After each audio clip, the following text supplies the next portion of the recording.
This is an issue that has been gaining traction as the United States gets ready to host a global event, the FIFA World Cup, in 11 American cities. President Trump has already allocated $500 million for drone defense systems in those 11 host cities. While others are concerned there is just not enough aerial bandwidth to support such a system. With an eye on the sky, you see one of the sensors start to light up.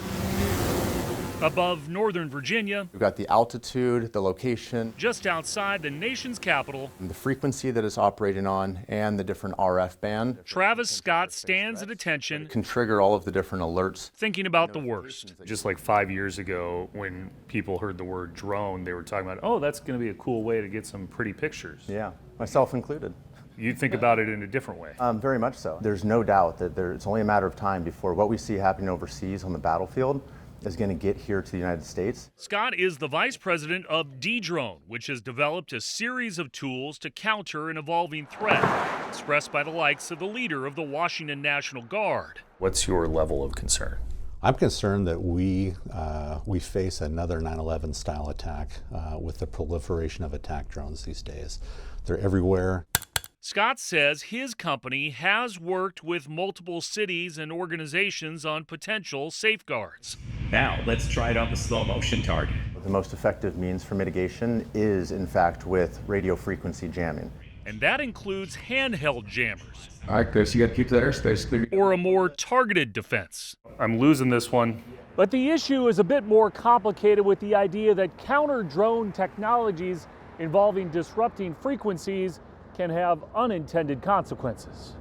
Improperly testing counter-drone technology at DCA. Republican Senator Ted Cruz says a military test of U.S. defense systems caused false alarms for approaching pilots earlier this year. Apparently, the Navy was using the same spectrum band. You could potentially be messing with airplanes. Washington Congressman Rick Larson, a Democrat and ranking member of the House Aviation Subcommittee, says there is a training component too. The analogy I give is that we train our local law enforcement how to shoot a weapon. They go to gun range, they have to get qualified, to get certified to do that.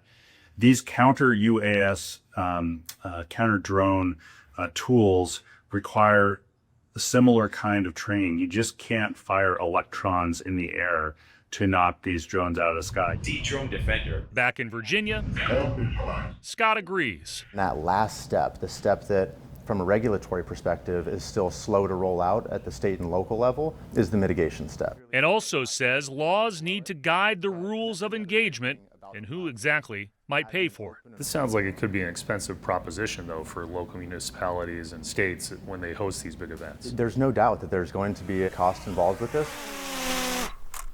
The World Cup Organizing Committee here in Seattle says they've been given everything that they had asked for out of the $625 million allocated by the federal government for World Cup security. The $500 million in drone defense security is separate from all of that.